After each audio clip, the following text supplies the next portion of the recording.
ሁሌም ከቴክኖሎጂ ጋር የሚራመደው ብርሃን ባንክ ዛሬም አዲስ መላ ይዞ መጥቷል። በኢትዮጵያ ዘመናዊ የትምህርት ቤት ክፍያ ስርዓትን በማስጀመር የመጀመሪያው ባንክ ብርሃን ባንክ ነው። ከ1000 በላይ የኢትዮጵያን ትምህርት ቤቶችን የክፍያ ስርዓት ያቀለለውና ያዘመነው ብርሃን ስኩል ፔይ አሁን ደግሞ በአዲስ አማራጭ ከቴሌ ብር ጋር በመቀናጀት የብዙዎችን ህይወት እያቀለለ ይገኛል። መላውን ይቀላቀሉ። ለልጆ የትምህርት ቤት ክፍያ መክፈል ቢያስፈልጎ የኮሌጅና የዩኒቨርሲቲ ክፍያ ቢኖርቦ ክፍያውን ከብርሃን ስኩል ፔይ ዲጂታል የክፍያ አማራጮች በተጨማሪ በቴሌ ብር መተግበሪያ መክፈል ይችላሉ። ብርሃን ስኩል ፔይ ከቴሌ ብር ጋር ተቀናጅቷል። ለብዙዎች ረፍት ሆኗል። እነሆ በረከት ከረፍቱና ከዘመናዊነቱ ጋር ይቀላቀሉ። ብርሃን ባንክ እንደ ስማችን ብርሃን ነው ስራችን። የመጀመሪያውን ጉዳይ እንመልከት። የዓለም ዋንጫን ጉዳይ እናንሳ። ዓለም ዋንጫ ሊሸጥ ነው ወይ? የትራምፕ ጓደኛ ጂያኒ ኢንፋንቲኖ ምን እያደረጉ ነው የሚለውን ጉዳይ እናንሳ። ብዙ መነጋገሪያ ከሆኑ ግለሰቦች መካከል አንደኛው ነበሩ በዚህ ዓለም ዋንጫ ወቅት። እንመልከት ይህን ጉዳይ። ልክ ነው ምሳ። ለ4 ገጽ ያለው ደብዳቤ ተልኮ ነበር ለ211ዱ የዓለም አቀፉ የእግር ኳስ ገዢ አካል ወይ ለፊፋ እና ደብዳቤ ነው በጂያኒ ኢንፋንቲኖ በራሳቸው በፕሬዝዳንቱ የተፈረመ ነው። የመጀመሪያው ገጽ አካባቢ ማለት ነው ውዳሴ ለራሳቸው በቃ ስለፋ ስደክም ፊፋን እዚህ ሳይደርስ ያለም ዋንጫውን ሳሳምር ስኬታማ ያለም ዋንጫ አሳልፈን ምን የሚል ራሳቸውን ያወደሱበት ነው መነሻው። ከዛ በኋላ ነው ፊፋን በፋይናንስ የበለጠ ጡንቻማ ያደርገዋል ያፈረጥመዋል ያሉትን ፕሮፖዛል ያቀረቡት።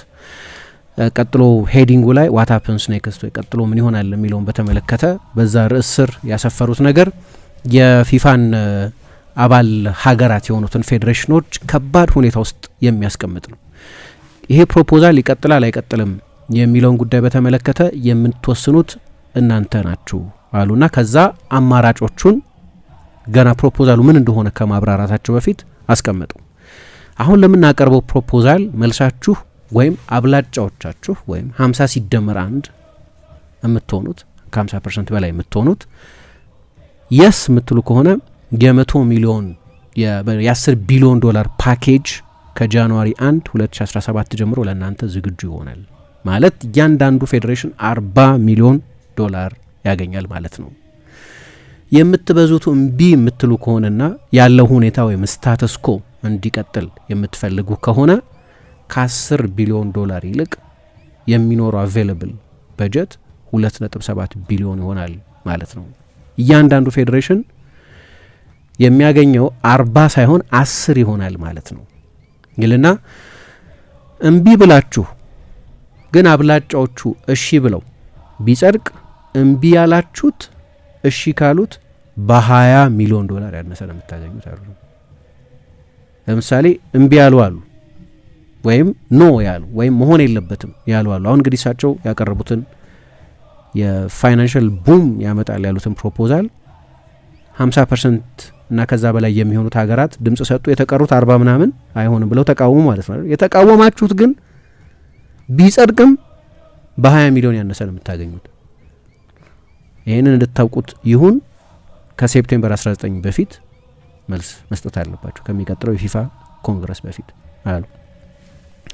ናኝ ከጣሊያናዊ ቤተሰቦች በስዊዘርላንድ የተወለዱ ሰው አሁን ወደ 10 ዓመት ገደማ ሆኗቸዋል በፊፋ ፕሬዝዳንትነት። ብዙ ሲያነጋግሩ የቆዩ ሰው ናቸው። ግን በፈጠረው ስሜት ወይም ሾክ ዌቭ በዚህ መጠን ያለ ስሜት አላየው። የዓለም ዋንጫ በ48 ሀገራት መካከል 64 ሀገራት መካከል ይሁን ሲባል የፎላሪን ባሎጉን ካርድ ቅጣቱ ሲነሳ በሌሎች ጊዜያት ተቃውሞ ደርሶባቸው ያውቃል። ሌሎች ፕሮፖዛል የዓለም የክለቦች ዋንጫ ሲጀመር በተለይ በዩኤፋ ከባድ ተቃውሞ ነበረባቸው። እንዲህ አይነት ስሜት የተፈጠረበትን ዜና ግን አላስታውስም። ኢንፋንቲኖ መጀመሪያ ይሄንን ደብዳቤ ያለ ፌዴሬሽኖቹ ልከዋል፣ ግን ሊክ አደረገ እና ፊፋም እንዲህ አይነት ፕሮፖዛል እንዳለው ኮንፈርም እንዲያደርግ ተገደደ። መጀመሪያ ታይምስ፣ ሱዴጄቱን የመሳሰሉት ብዙሃን መገናኛዎች ናቸው ከፌዴሬሽን የሚገኝ መሰለኝ ለነገሩ። እና ይሄ ካምፓኒ የፊፋ ፎርዋርድ ኢንተርፕራይዝ ወይም ኤፍኤፍኢ የሚባል ካምፓኒ ነው። ፊፋ የካምፓኒውን ዋጋ 120 ቢሊዮን ነው ይላል እና ከዚህ 120 ቢሊዮን መካከል ከሚሆነው ውስጥ 4.2 ቢሊዮን የሚሆነው በኢንቨስተሮች ኮንትሪቢዩት እንዲደረግ ወይም ለኢንዱስትሪ ለሌሎች ኢንቨስተሮች ለአውትሳይድ ኢንቨስተሮች እንዲሸጥ ድርሻውን ለመሸጥ የተደረገ ሲሆን 20% ገደማ የሚሆነው እና በጣም ነገሩን በጣም ሚከነክን ያደረገው ሊዲንግ ኢንቨስተር እየተባለ ያለው ወይም ይህንን ድርሻ ለመግዛት ወይም የፊፋን 20 የዓለም ዋንጫ ስቴክ ለመግዛት የተሰናዳው አንደኛው ተቋም ትራይቭ ካፒታል የሚባል ተቋም መሆኑ ነው። የትራይቭ ካፒታል ሲኢኦ ጆሹዋ ኩሽነር ይባላል። ጆሹዋ ኩሽነር የጃሬድ ኩሽነር ወንድም ነው። ጃሬድ ኩሽነር ደግሞ የሜላኒያ ትራምፕ ባለቤት ነው። የዶናልድ ትራምፕ አማች ነው። እንደምታውቂው ምንም የፖለቲካ ልምድ የለውም ጃሬድ ኩሽነር። ግን በትራምፕ የፕሬዝደንትነት የመጀመሪያው ዘመን የመካከለኛው ምስራቅ የፕሬዝደንቱ ልዩ ልዑክ ሆኖ የሰራ ሰው ነው እና በዛ ጊዜ የአብርሃም አኮርድ የሚባለው ወይም አብርሃማውያን ሃይማኖቶች ነን የሚሉት በክርስትና በእስልምናና በአይሁድ ለዛ ነው አብርሃም አኮርድ ተብሎ የተጠራው። እስራኤልን፣ ሳውዲ አረቢያን፣ አሜሪካን ሌሎችንም የሚያካትት የአብርሃም አኮርድ የሚባል አኮርድ ነበራቸው እና ያንን ፋሲሊቴት በማድረግ ከፍተኛ ድርሻ የነበረው ሰው ነው ጃሬድ ኩሽነር። አይሁዳዊ ነው እና በተለይ ደግሞ ከቤንያሚን ኔታንያሁ ጋር ባለው በጣም ጠንካራ ግንኙነት የሚታወቅ ከትራምፕ ፕሬዝደንትነት በፊት ጠንካራ የቢዝነስ ስኬት የነበረው ሰው ነው።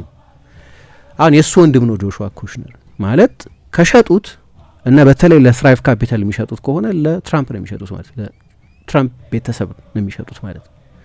በዶናልድ ትራምፕና በእሳቸው መካከል ያለው ግንኙነት ሁልጊዜ የሚያጠያይቅ ሆኖ ቆይቷል እና ፕሮፖዛሉ ብቻውን አንደኛ በቂ ውይይት ያልተደረገበት፣ አንዳንዶቹ ፌዴሬሽኖች በሚዲያ ሊክ ካደረገ በኋላ ያወቁበት፣ ራሳቸው ስቴክሆልደሮቹ ባለቤቶቹ ልክ እንደ ማንኛውም ሰው በብዙሃን መገናኛዎች ወይ ታይምስ ላይ ወይ ሱዴጄቱንግ ላይ ወይ ሌላ ብዙሃን መገናኛ ላይ ተዘግቦ እንዲህ አይነት የዓለም ዋንጫን ለግለሰብ ኢንቨስተር ለመሸጥ የዓለም ዋንጫን 20% ቢሆን ያው ፕራይቬት በተወሰነው ክፍል ፕራይቬታይዝ የሚያደርግ ነው እና ከዛ በኋላ የመጣው ምላሽ በጣም ኃይለኛ ቁጣ ያለበት ነው። በተለይ ከዩኤፋ በኩል የወጣው በዩኤፋ በኩል ድሮ ወዳጆች ነበሩ፣ አንድ ላይ ነበሩ ይሰሩ የነበሩት። ምክንያቱም ጃኒ ኢንፋንቲኖ ራሳቸው የዩኤፋ ጀነራል ማኔጀር ነበሩ። ሚሼል ፕላቲኒ የዩኤፋ ፕሬዝደንት በነበረበት ወደ ፊፋ ከመምጣታቸው በፊት የዩኤፋ ሰው ነበሩ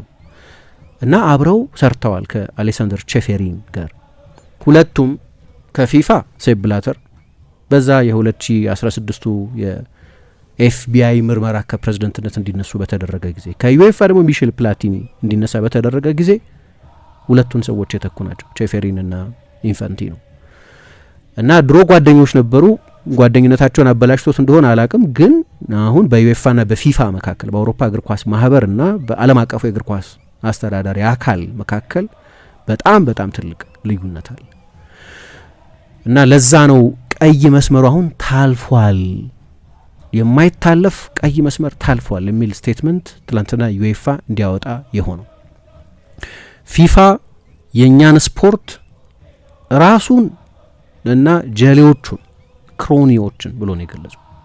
ለሀብታም ለማድረግ የበለጠ ሀብታም ለማድረግ መሳሪያ ሊሆን አይችልም፣ የእኛን ስፖርት ሊጠቀምበት አይችልም የሚል ስቴትመንት ነው ወዲያው ያወጣው። ዩኤፋ ሱዴጄቱንግ ላይ እንዳየሁት ዛሬ የዲጂታል ሚቲንግ በአስቸኳይ ጠርቷል። በቪዲዮ ኮንፈረንስ ይደረጋል። ስለዚህ በአካል ቶሎ የሆነ ውሳኔ የሆነ አቋም መያዝ ስለሚያስፈልግ በዲጂታል ሚቲንግ ነው የመጀመሪያው ስብሰባ የሚደረገው እና የተሰጠውም ጊዜ በጣም አጭር ነው። እስከ ሴፕቴምበር 19 ጊዜ ባለው ጊዜ አሳውቁን፣ እኛ ፕሮሲድ እናደርጋለን። 50% ካገኘን በኋላ ኢንፋንቲኖ ምንም የሚያስጨንቃቸው ነገር የለም፣ ዲሞክራሲያዊ ፕሮሰስ ነው። ብዙ ሰው የተስማማበት ነገር ይጸድቃል፣ ብዙ ሰው ካልተስማማበት አይጸድቅም። ይሄ ደግሞ የዲሞክራሲ ኤሰንስ ነው። እናንተ ስላልተዋጠላችሁ ይቀራል ማለት አይደለም የሚል አቋም ከዛ በኋላ አንጸባርቀዋል።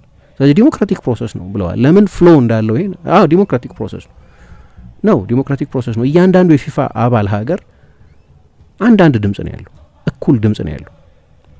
ዲሞክራቲክ ነው ከላይ በግርድፍ ግን ደግሞ ይሁን ብለው ድምጽ የሚሰጡት ፌዴሬሽኖች እነማን ናቸው የሚለው ግን ወሳኝ ነው በጣም።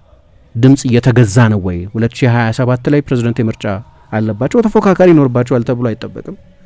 በተለይ በአፍሪካ፣ በእስያ፣ በሰሜን አሜሪካ ፌዴሬሽኖች፣ በደቡብ አሜሪካ በተለይ ፌዴሬሽኖች ይደገፋሉ ተብሎ ስለሚጠበቅ 50 ሲደመር ድምጽ ለማግኘት የሚቸግራቸው አይደሉም። አፍሪካ በዓለም ላይ ትልቁ ኮንፌዴሬሽኑ ባሉት አባል ሀገራት የአፍሪካን ድምጽ የሚያጡት አይመስልም። ምክንያቱም በልማድ በአፍሪካ በጆሃ ቫላንዥም ዘመን በጆሴፍ ሴፕ ብላተርም ዘመን አሁን በኢንፋንቲኖም ዘመን አፍሪካ እንደ ኮንፌዴሬሽን የሚመርጠው ሁሉም አንድ ላይ ነው የሚመርጡት። 50 ምናምን ድምጽ ዋስትና አላቸው። እንዲህ እያል በሌሎቹም የግሎባል ሳውዝ በሚባለው ብዙ ድምጽ ያገኛሉ። ግን ጥያቄ የሚያጠያይቁ ነገሮች አሉት። ዝም ብሎ በኢንፕሪንሲፕል ዲሞክራሲያዊ ቢመስልም እና በጣም ብዙ ውዝግብ የፈጠረ ነገር ነው። ግን ኮንካካፍም ሳይቀር 41 ሀገራት ያሉበት ኮንካካፍ የመካከለኛው የካሪቢያን የሰሜን አሜሪካ ሀገራት ያሉበት የእግር ኳስ ኮንፌዴሬሽን ነው። በፕሮሰሱ ላይ ምንም አይነት ብሪፊንግ ሳይኖረን ይሄ ውሳኔ ተደርሷል፣ ድምጽ ይሰጥበታል መባሉ በጣም አሳስቦናል፣ እጅግ አሳስቦናል የሚል ምላሽ ደግሞ ከኮንካካፍ በኩል ተሰጥቷል። በካፍ በኩል ስብሰባ እንቀመጣለን፣ ይህንን ጉዳይ በተመለከተ እንወያይበታለን የሚል ነው። ደግፋለሁ እቃወማለሁ የሚል ሳይሆን ገንዘቡ ያስፈልገናል፣ ለካፍ ለአፍሪካ እግር ኳስ ዴቨሎፕመንት ተጨማሪ ፋይናንስ ያስፈልጋል። ይህንን ጉዳይ በተመለከተ ግን የመደገፍም የመቃወምም መግለጫ በካፍ በኩል አልወጣም። የእስያ እግር ኳስ ፌዴሬሽንም ሌላ ከፍተኛ ድጋፍ ያገኙበታል የሚባለው ኮንፌዴሬሽን የእስያ እግር ኳስ ኮንፌዴሬሽንም ነው። እንዲህ አይነት መጠን ያለው ትልቅ ፕሮፖዛል የዓለም ዋንጫን ባለቤትነት በተመለከተ ትልቅ ለውጥ ሊፈጥር የሚችል ፕሮፖዛልን በተመለከተ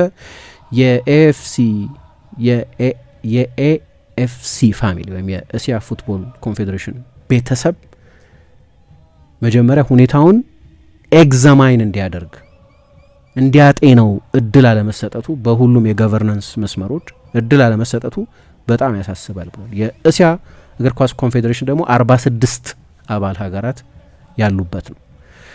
ያው ከፍተኛ የሆነው በዩኤፋ በኩል የተሰማውን የተለያዩ ሀሳቦች ናቸው አሁን እየቀረቡ ያሉት። ከጠረጴዛ ላይ ከቀረበ ድምጽ ከተሰጠበት ማለፉ አይቀርም፣ ምንም ጥያቄ የለው።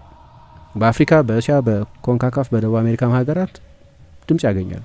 ከሞላ ጎደል ብላተንት ይሁን ወዲያው ፊት ለፊት ውሳኔያቸውን ይቃወመዋል ተብሎ የሚጠበቀው ዩኤፋ ነው። ግን የዩኤፋ አባል ሀገራት ብቻ በቂ አይደሉም። በዩኤፋም ውስጥ ክፍፍል አለ። ለምሳሌ አንደኛው እየቀረበ ያለው ሀሳብ ከሚቀጥለው የዓለም ዋንጫ ሁሉም የአውሮፓ ሀገራት ይውጡ የሚለው ማለት ያለፈውን 10 የዓለም ዋንጫ በታይ 7ቱን ያሸነፉት የአውሮፓ ሀገራት ናቸው፣ ያሁኑን ጨምሮ። አርጀንቲና በመሀል ጣልቃ ከመግባቱ በስተቀር 2006ም 2010ም 2014ም 2018ም የ2026ም የአውሮፓ ሀገራት ናቸው። ውድድሩ የአውሮፓ እግር ኳስ ማለት የዓለም እግር ኳስ ኤፒሴንተር ማለት ነው። አንድ አህጉር ቢሆንም ግን ተጽዕኖ በጣም ከፍተኛ ነው እና ከወጡ የአውሮፓ ሀገራት የሌሉበትን የዓለም ዋንጫ ማሰብ ትችላለች ወይ? ግን ጥያቄው ለምሳሌ ለስፔን የሚቀጥለውን የዓለም ዋንጫ ዲፌንድ አዘጋጅ ነች ስፔን። ፖርቱጋልና ስፔን አዘጋጅ ናቸው። ምን ማለት ነው? የሚቀጥለውን የዓለም ዋንጫ አያዘጋጁም ማለት ነው። ፈረንሳይ 2038ቱን የዓለም ዋንጫ የማዘጋጀት ፍላጎት አላት። ከፊፋ ጋር በቃ ውድድሩን ቦይኮት አድርግ ያለው ብትል ያንን የማዘጋጀት እድል መልሳ አታየም። 1998 አዘጋጅታ ነበር። ከ40 ዓመት በኋላ የዓለም ዋንጫ የማዘጋጀት ፍላጎት አላት። አንዳንዶቹ ፌዴሬሽኖች ደግሞ ወጥተው ልክ እንደ ቼክ እግር ኳስ ፌዴሬሽን አይነቶቹ ወጥተው እንደግፋለን ኢንፋንቲኖን አቋም ብለዋል። በዩኤፋም በኩል ዩናኒሚቲ ማግኘታቸው እኔ እንጃ የዩኤፋ ሰዎች ራሳቸው። ምክንያቱም እያወራን ያለነው ስለ ከፍተኛ ገንዘብ ነው። አሁን ለእንግሊዝ፣ ለፈረንሳይ፣ ለጀርመን ሜቢ ለስፔን ለእንደዚህ አይነት ትልልቆቹ ፌዴሬሽኖች 40 ሚሊዮን ማለት ምን ማለት አይደለም ለፌዴሬሽኖቹ። ለኢትዮጵያ ምን ማለት ነው 40 ሚሊዮን? ኮምፕሊትሊ ሌላ ዓለም። ስለዚህ ውሳኔ ይሄ ፋይናንሻል ፕሮሚስ ይሄ የተገባው ቃል ከ10 ሚሊዮን ወደ 40 ሚሊዮን 3 ፌዞች 3 ምዕራፎች አሉት። እየተጠቀሰ ያለው ገንዘብ በጣም ከፍተኛ ነው እና በዛ ምክንያት የፕሮፖዛሉ የሚቀርብ ከሆነ የመጽደቁ ድል በጣም ሰፊ ነው። ለዛ ነው ግን አሁን ድንገት ዩኤፋ ቦይኮት አድርጋለሁ ካለስ ይችላሉ ወይ ነው? አሁን ለዛ ነው የስፔንን የሚቀጥለው የዓለም ዋንጫን የማስተናገድ እድል ያላቸውን ሀገራት ወይም እንደሚያስተናግዱ ምናቃዎቻውን ሀገራት የዓለም ዋንጫውን ዲፌንድ የሚያደርገው ሀገር ሌላ የዓለም ዋንጫ የማስተናገድ ሀሳብ ያለውና ፕሮፖዛሉ ለፊፋ ሊያቀርብ እየተዘጋጀ ሀገር እነዛ ነው። ፊሊፕ ዲያሎ አሁን በጣም በጥንቃቄ ሲናገሩ ከዛ በኋላ የሰማናቸው ብሪፍ መደረግ ፈልጋሉ ይህን ጉዳይ በተመለከተ እንጂ ያሉት ከዩኤፋ ከአውሮፓ ትልቅ ሀገር የፌዴሬሽን ፕሬዚደንት የምትጠብቀው አይነት ቁጣ ያለበት አይደለም። ለዚህ ነው ሰውየው ቀጭን ክር ላይ ነው እየተጓዙ ያሉት። ምክንያቱም በጣም አግሬሲቭ መልስ የሚሰጡ ከሆነ የ2038ቱን የዓለም ዋንጫ መስተንግዶ ይፈልጉታል በጣም ፓሪሶቹ፣ ፈረንሳዮቹ ያንን የማጣት ስጋት ስላለ በጥንቃቄ ነው መናገር የሚፈልጉት ሚል አስተያየት ሰጥተዋል። ግን የእግር ኳስ ሰዎች ብቻ ሳይሆኑ አዲሱ የእንግሊዝ ጠቅላይ ሚኒስትር አንዲ በርንሃም ራሳቸውም ተናግረውታል ይህንን ጉዳይ በተመለከተ። እግር ኳስ እና የዓለም ዋንጫ ሸቀጦች አይደሉም። በዓለም ትልቁ መወደድ ያለው ስፖርት ነው እና ማንም ሰው ይህንን ውድድር የመሸጥ መብት የለውም ብሏል። እና አንዴ እኛ የተወሰነችውን 20% እኮ ነው የሸጥ ነው እና የዓለም ዋንጫን በተመለከተ ፊፋ ምንም አይነት ቁጥጥሩን አያጣም እያላችሁ ሹገር ኮት አታለባብሱት። አንዴ ከሸጣችሁት ፓርት ኦፍ ኢት ቢሆንም የተወሰነውንም ቢሆን ሸጣችሁታል ማለት ነው። የዓለም ዋንጫ ተሸጧል ማለት ነው። 20% ከፍተኛ። አንዴ ደግሞ ፕራይቬት ኢንቨስትመንት የሚገባበት ከሆነ እዛው እየሰፋ ነው የሚሄደው እና 20% የሚሆነው እያደገ ይመጣል ማለት ነው። ይሄ ደግሞ ሰዎቹ ሲመጡ ያው ፊፋ እንደምታውቂው ኃይለኛ መኒ ሜኪንግ ማሽን አሁን በቅርብ ጊዜ በተደረገው የዓለም ዋንጫ ብቻ እንኳን $10 ቢሊዮን ነው አትርፏል የተባለው ከቲኬት ሽያጭ ከላይሰንሲንግ እና ከብሮድካስቲንግ 10 ቢሊዮን ብቻ ነው ያገኘው። የዚህን አክሰስ ነው የምታገኘው ኃይለኛ ትርፍ ያለበትን። እንደ ጽንሰ ሀሳብ ፊፋ ሲመዘገብ የትርፍ ተቋም ሆኖ አይደለም የተመዘገበው፣ ነን ፕሮፊት ኦርጋናይዜሽን ተብሎ የተመዘገበው ነን ፕሮፊት የማትረፍ። ለዚህ ነው ክርክር ያለው። አሁን ስዊዘርላንድ ውስጥ ለኮንቲንጀንሲ ፕላን ማለት ተብሎ $3 ቢሊዮን ተቀማጭ አለው። ፊፋ ማስቀመጥ አለበት ወይ? ለትርፍ ያልተቋቋመ ተቋም ይሄን ያህል ገንዘብ ማስቀመጥ አለበት ወይ? ሁል ጊዜ የተገኘውን ገንዘብ እኮ ለዓለም አቀፉ የእግር ኳስ እድገት ቶሎ ነው ኢንቨስት መደረግ ያለበት። ለምን ነው የሚቀመጠው? የትርፍ ተቋም አይደለም። የትርፍ ተቋም ባለመሆኑ ምክንያት በስዊዘርላንድ ሲመዘገብ ለትርፍ ያልተቋቋሙ ተቋማት ላይ የሚነሳ የታክስ አይነት አለ። የእነዛን ታክሶች አሁን ፊፋ አይከፍልም። ለምሳሌ ነን ፕሮፊት ኦርጋናይዜሽን ተብሎ ስለሚታሰብ እና አጠያቂ ነገሮች አሉ። በደንበኛ የንግድ ተቋም የማድረግ ኮሜርሻላይዝ የማድረግ እና የሰሜን አሜሪካን የስፖርቶች የኢንቨስትመንት አይነት የማስገባት ፍላጎት እንዳለ የሚያሳይ ነው።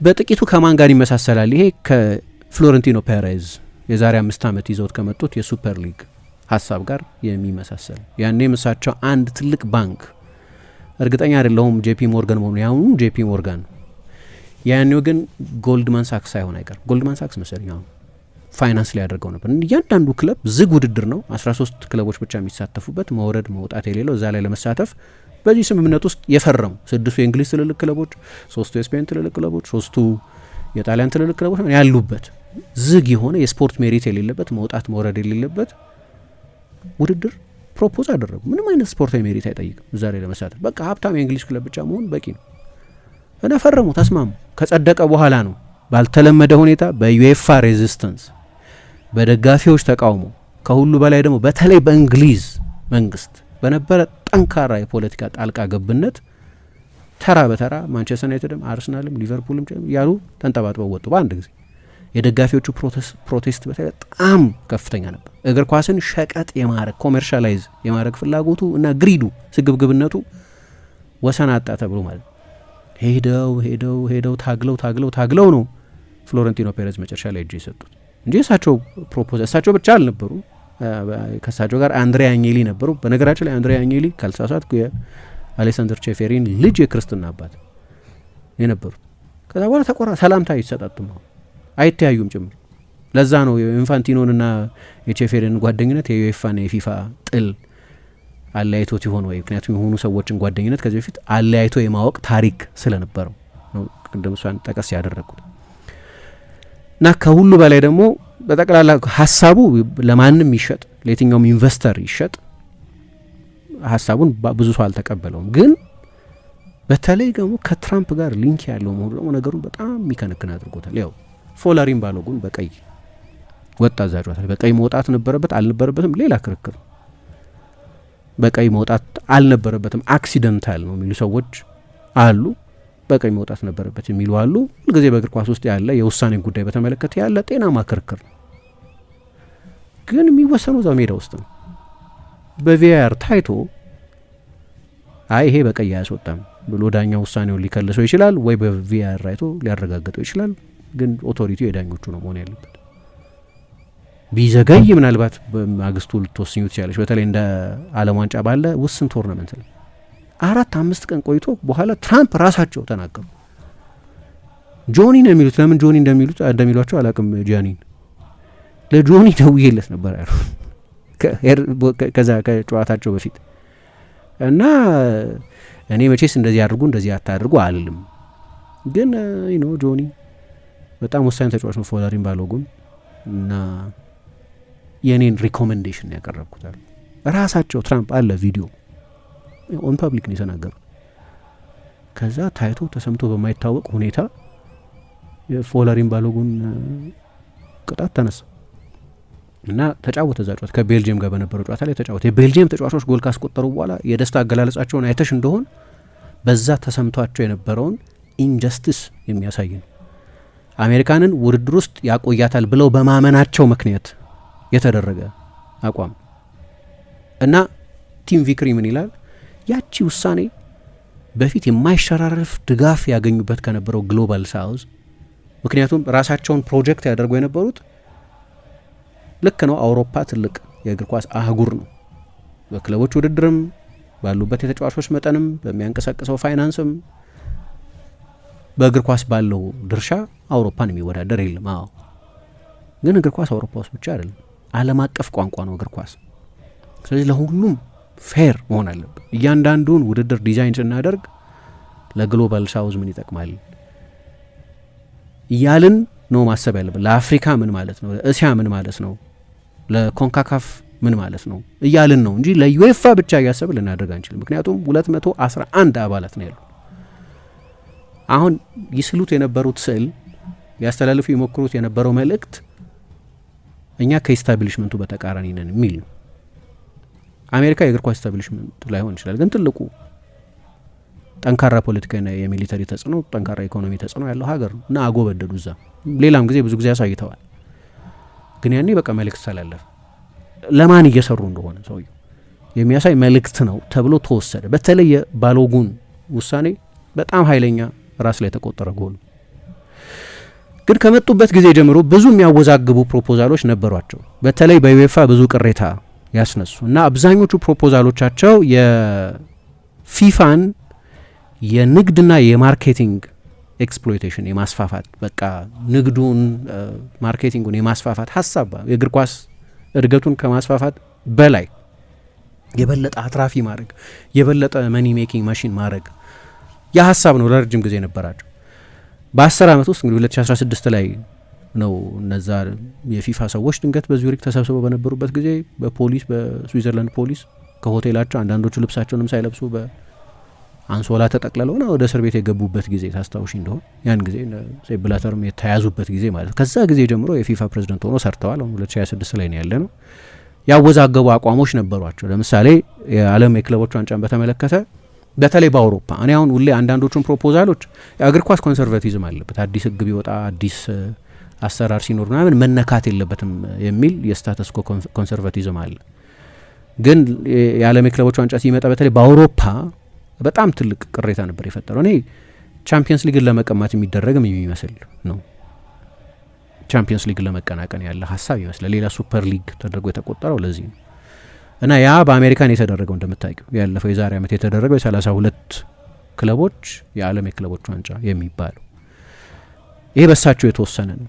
ከዛ የዓለም ዋንጫ የተሳታፊ ሀገራት ቁጥር በነገራችን ላይ ዩኤፋ ውስጥ በነበሩበት ጊዜ የውድድር መስፋፋትን የሚፈልጉ ሰው ናቸው። በጠቅላላው ከ16 ወደ 24 እንዲስፋፋ ትልቅ ተጽዕኖ ነበራቸው። የዩኤፋ ፕሬዝዳንት አልነበሩም፣ ግን ከዩኤፋ ዋና ዋና ሰዎች መካከል አንደኛው ነበሩ እና ከ16 ወደ 24 የአውሮፓ ዋንጫ የሰፋው እሳቸው ዩኤፋ ውስጥ በነበሩበት ጊዜ ነው። ወደ ፊፋ ከመጡ በኋላ ደግሞ ፕሬዝዳንት ናቸው። ከ32 ወደ 48 እንዲስፋፋ አሁን ደግሞ ከ48ም ወደ 64 እንዲሰፋ የ64 ሀገራት የዓለም ዋንጫ እንዲሆን ዲስከስ እናደርግበታለን ብለው የሚቀጥሉ የዓለም ዋንጫ የሚሳተፉ ሀገራት ቁጥር 64 እንዲሆን ይፈልጋሉ። ከዛ ይሄ በአውሮፓ ያለ ቅሬታ ነው።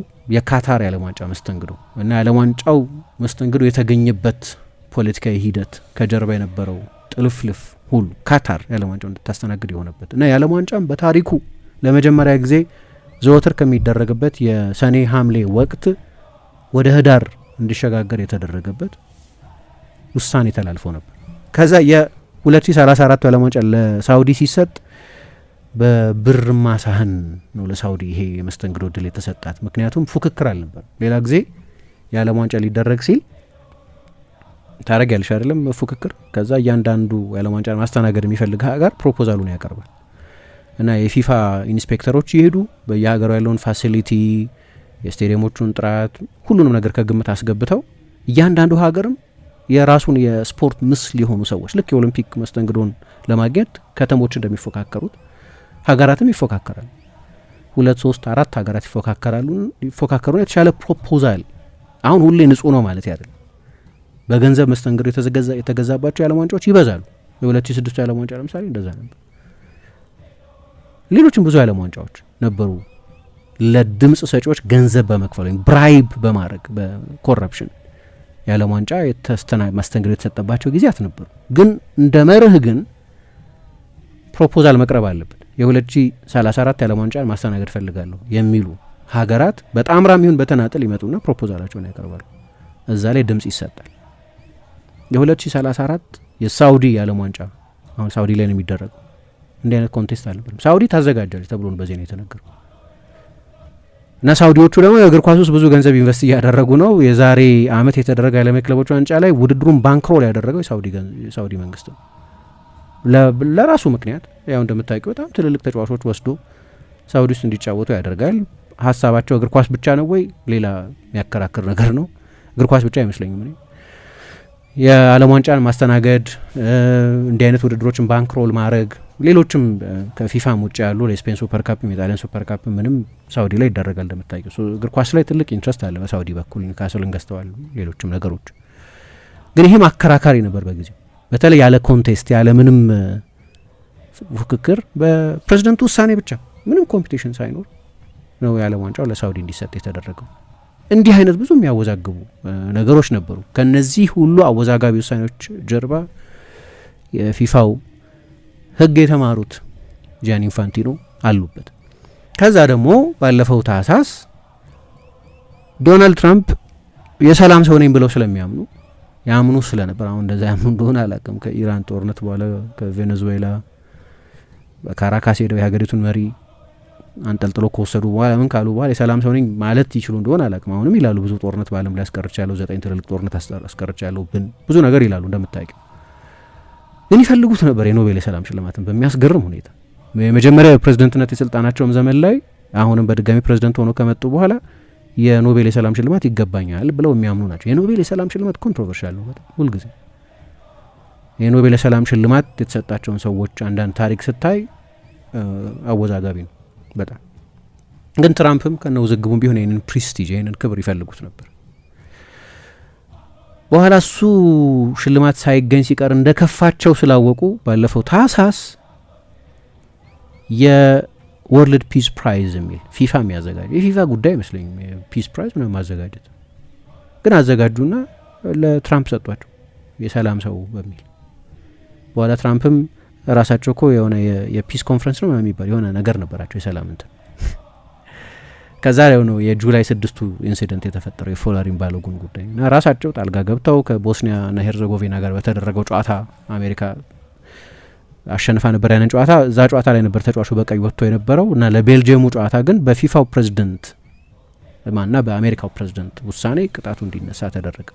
አሁን ደግሞ ለትራምፕ ከሞላ ጎደል በቀጥታ ለሳቸው ቤተሰብ የዓለም ዋንጫን የ20% ድርሻ ለመሸጥ ንግግር እያደረጉ ነው። እዚህ ጉዳይ ላይ ነው እንግዲህ ድምጽ ስጡ የተባለው። ሁሉም ሀገራት ናቸው ድምጽ የሚሰጡት፣ ሁሉም የፊፋ አባል ሀገራት የሆኑት ለፕራይቬት ኢንቨስተርስ ነው የተባለው። አሁን ትልቁ ችግር ለፕራይቬት ሴክተር መሸጡ ብቻ አይደለም። ከዛ ለትርፍ አይደለም የሚመጡት እነዛ ሰዎች። የፊፋ አንደኛው እንግዲህ አላማ ስፖርቱን የማስተዳደር አላማ። አሁን አንድ ክርክር አለም ሲጀምር ፊፋ ውድድሩን ያካሂዳል ወይስ የውድድሩ ባለቤት ነው? የውድድሩ ባለቤት ፊፋ አይደለም፣ ውድድሩን የሚያካሂድ አካል እንጂ ውድድሩን የሚያሳልጥ አካል እንጂ ኦነርሺፕ እንዳለው ተደርጎ መቅረብም የለበትም የሚል ክርክር፣ የኦነርሺፕ ክርክር የሚያቀርቡ ሰዎችም አሉ። ኢንፋንቲኖ ከ2027 ከ2038 ያለ 3 ሳይክሎች ያሉት ፕሮፖዛል ነው ያቀረቡት እና በእነዚህ 3 ሳይክሎች ወይም በ12ቱ አመታት ለእያንዳንዱ ፌዴሬሽን ፐር ሜምበር አሶሲዬሽን ብለው 86 ሚሊዮን ዶላር 75 ሚሊዮን ዩሮ አካባቢ ታገኛላችሁ ብለዋል። እኔ ከመምጣቴ በፊት በነበሩት 12 አመታት 3 ቢሊዮን ብቻ ነው የነበረው። ማለት እያንዳንዱ ፌዴሬሽን 3 ሚሊዮን ዶላር ብቻ ነበር ያገኘ የነበረው በጠቅላላው ብለዋል።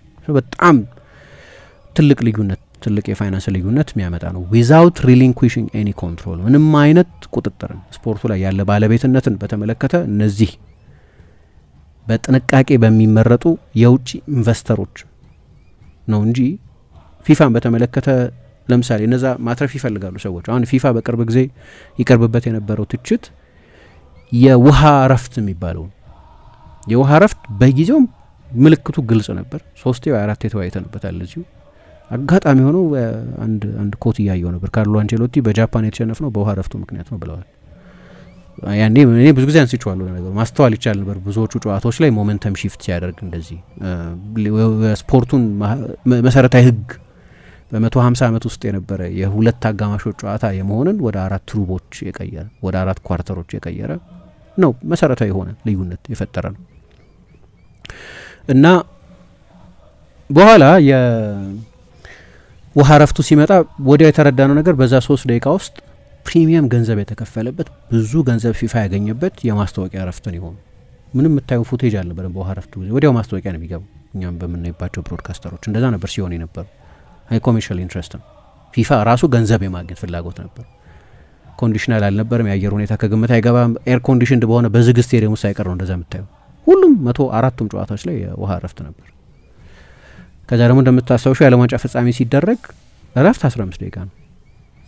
ግን ልክ የአሜሪካ ኮንሰፕት ወስደው በአሜሪካ ስፖርቶች ላይ እንደሚደረገው አይነት የሀፍ ታይም ብሬክ ሾዎች ቀረቡ። የሙዚቃ ትርኢቱ የቀረበው እረፍት ሰዓት ላይ እና 20 ደቂቃ ነው እረፍቱ ሰዓት የነበረው። ወደ 30 ደቂቃ ነበር መጀመሪያ የተባለው እረፍቱ።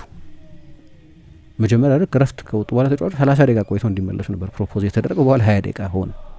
በቃ የሆነ የስፖርቱን ጠቅላላ ተፈጥሮ የሚለውጥ የሱፐር ቦል አይነት ኮንሰፕት ወደ እግር ኳስ ለማምጣት ሞክረዋል። አሁን ሰዎች ለምን ነው ይህን የሚያደርጉት ብሎ የሚጠይቁ ሰዎች አሉ። አሁን አንዳንድ ሰዎች ምን ይላሉ? ይሄማ በቃ ልክ የኤንኤፍኤልን ኮንሰፕት መውሰድ እኮ ነው፣ ፍራንቻይዝ ማድረግ። ከዛ በኋላ አሁን የኤንኤፍኤሉ ሲኦን ብታይ በአመት 64 ሚሊዮን ዶላር ነው የሚያገኙት እና ኢንፋንቲኖም እንደዛ ፕራይቬታይዝ ከተደረገ ማፈስ ነው። አሁንም በጣም ብዙ ሚሊዮን ነው በአመት የሚያገኙት፣ ግን ፕራይቬት ኢንቨስተሮች ይመጣሉ። ከዛ ደግሞ ያው ለትርፍ አይደለም የምትመጪው። ስለዚህ የእግር ኳስን እያንዳንዷን ነገር ጨምቀሽ ማክሲማይዝ ማድረግ ነው ትፈልጊው። ስለዚህ ለምሳሌ እነሱ የአንዳንዶቹ ሀብታሞች ይመጡና የበለጠ ስፔክታክል ነው የበለጠ ለመሸጥ ይመቻል ብለው ካሰቡ አዳዲስ የህግ ሀሳቦች ያቀርባሉ ማለት። ሼር ሆልደርስ ናቸው፣ ላትሰሚያቸው አትችይም። በጥንቃቄ የመረጥ ናቸው፣ የእኛን ቁጥጥር ማይነኩ ናቸው ብትይም 20% መግቢያ ነች፣ 20%ቷ መግቢያ ነች። ከዛ አንዳንድ የህግ ዲማንዶች ለምሳሌ የዓለም ዋንጫ የሚደረግበት ፍሪኩዌንሲ አሁን ክርክር ነበር በየ2 አመቱ ይደረግ የሚለው ፍሪኩዌንሲ ፕሮፖዛል ቬንገር ብዙ ሲያወሩት የነበረው ፕሮፖዛል እንደምታውቂው እና ይሄ በጣም ተቃውሞ ገጥሞት ነበር በተለይ በአውሮፓ። አሁን ኢንቨስተሮቹ ይመጡና ኦኬ ቻምፒየንስ ሊግ በየአመቱ እየተደረገ አይደል እንዴ ሰው የሚያየው? ራፋኤል ናዳል እና ሮጀር ፌዴረር በአመት 4-5 ሲጫወቱ ይሰለችናል። በቃ ፉትቦልም ትልልቆቹ ሀገራት እርስ በርሳቸው ሲጫወቱ አይሰለች፣ በየአመቱ እናድርገው ቢሉት። ምክንያቱም በየአመቱ ማአት ሚሊዮን ያጋብሳሉ ማለት ነው። አሁን እነዚህ ሰዎች ካፒታሊስቶች ናቸው። መጥተው ማክሲመሙን ትርፍ መውሰድ ነው የሚፈልጉ። ስለ እግር ኳሱ ነፍስ የሚጨነቁ አይደሉም። አሜሪካኖቹም እንደምታውቂው ለእግር ኳሱ ኤሰንስ ብዙ የሚጨነቁ አይደሉም። እና ጽንሰ ሀሳቡ በጣም ከባድ ችግር ያለበት ጽንሰ ሀሳብ። ስለዚህ በአንድ ጊዜ ይህን ያህል ገንዘብ ይወርዳል ነው እየተባለ ያለው። ሌላ አይነት ጣልቃ ገብና አሁን ሶሻል ሚዲያ ኧረ ሰርልን ይታሰሩ በቃ አሁን አንሂንጅድ ናቸው ሰው በቃ ለቁጥጥር ያስቸግረዋል የሚሉ ብዙ ሰዎች ማቆሚያ የለውም ነገሩ። ከዛ ደግሞ ራሱ ቫሉዌሽኑ 20 ሚሊዮንስ ልክ ነው ወይ እንዴ? ባለፉት 2 የዓለም ዋንጫዎች ላይ 20 ቢሊዮን ያሉት እንግዲህ አሁን እሳቸው የፊፋን ይሄ አዲሱን ይቋቋማል ያሉትን ካምፓኒ 20 ሚሊዮን ማለት 20 ቢሊዮን ማለት ያን በጣም ያን 2 የዓለም ዋንጫ ምናምን 2 የዓለም ዋንጫ ተኩል ማለት። ምክንያቱም ባለፉት 2 የዓለም ዋንጫዎች 16 ቢሊዮን ያገኙ፣ በካታሩ 6 በዚህኛው 10። ስለዚህ 20 ቢሊዮን ብሎ ማን ነው ራሱ ተመን ያወጣው እንደዚህ ብሎ? የትኛው አካል? ቫሉዌሽኑም ትክክል አይደለም። ከዛ እንግዲህ አሁን የአሜሪካ ባንክ አለ ጄፒ ሞርጋን የሚባል ይህንን ፋይናንስ ፋሲሊቴት እንዲያደርግ ነው ተብሎ የተገለጸ በሚቀጥሉ 10 ዓመት በሚቆይ ጥቂት ዓመታት $10 ቢሊዮን እንዲያሰባስብ የተጠየቀ ነው እና በተለይ ደግሞ ጆሹዋ ኩሽነር፣ ጃሬድ ኩሽነር፣ ዶናልድ ትራምፕ 20% የፊፋን 20% ለትራምፕ ለመሸጥ እንደተዘጋጁ ግልጽ ነው። የተቻኮለ ኮመርሻላይዜሽን ነው እየተደረገ። ለዚህ ነው የአውሮፓ ኮሚሽን ፎር ስፖርትስ የሚባል አለ።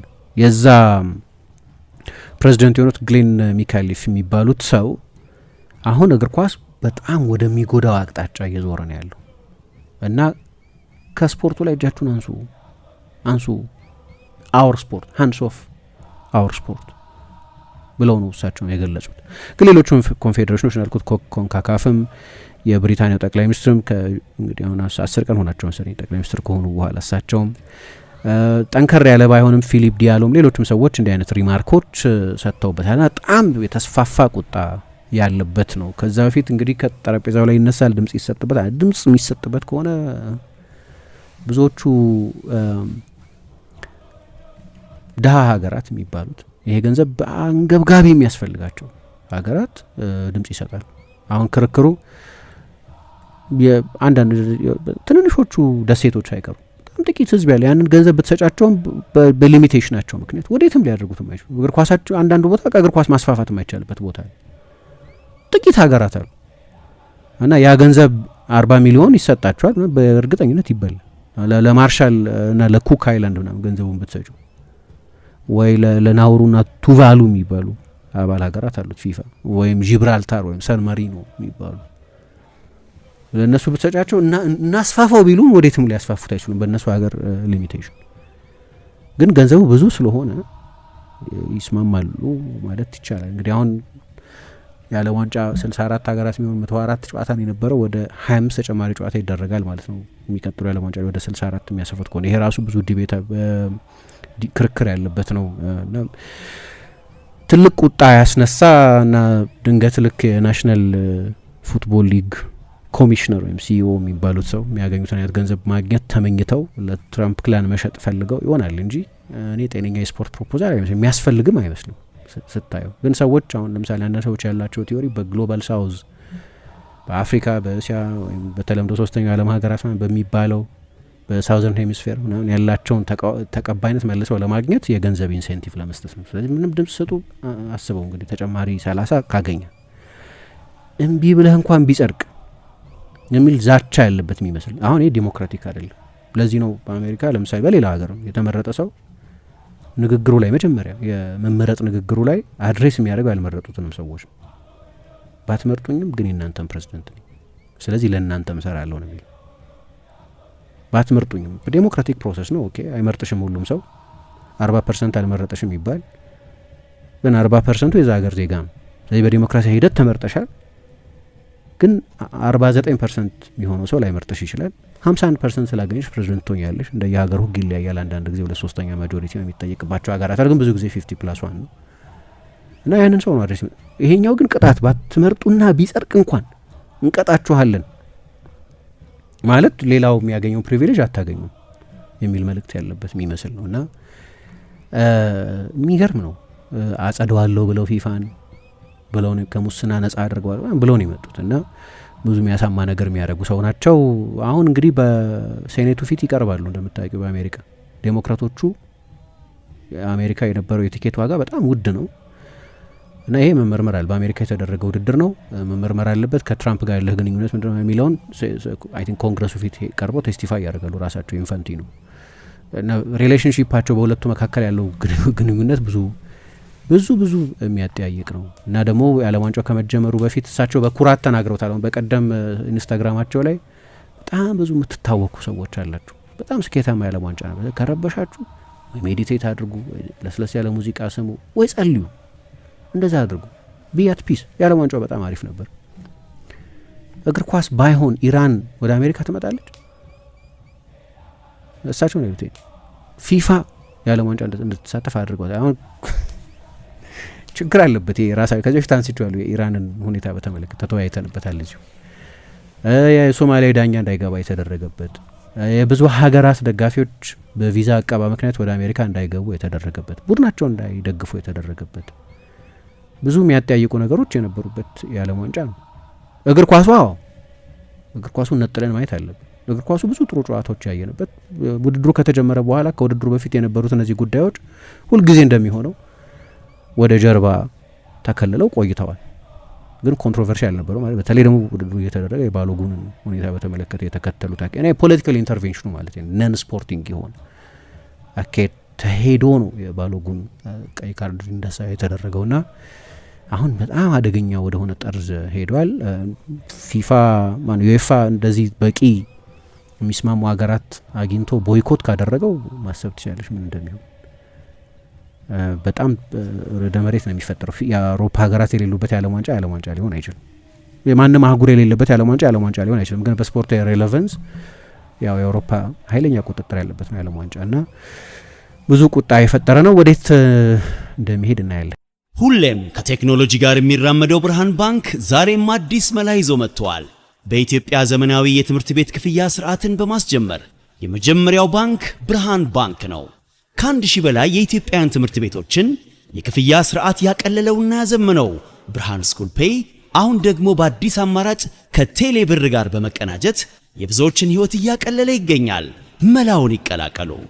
ለልጆ የትምህርት ቤት ክፍያ መክፈል ቢያስፈልጎ፣ የኮሌጅና የዩኒቨርሲቲ ክፍያ ቢኖርቦ ክፍያውን ከብርሃን ስኩል ፔይ ዲጂታል የክፍያ አማራጮች በተጨማሪ በቴሌብር መተግበሪያ መክፈል ይችላሉ። ብርሃን ስኩል ፔይ ከቴሌብር ጋር ተቀናጅቷል። ለብዙዎች ረፍት ሆኗል። እነሆ በረከት ከረፍቱና ከዘመናዊነቱ ጋር ይቀላቀሉ። ብርሃን ባንክ እንደ ስማችን ብርሃን ነው ስራችን።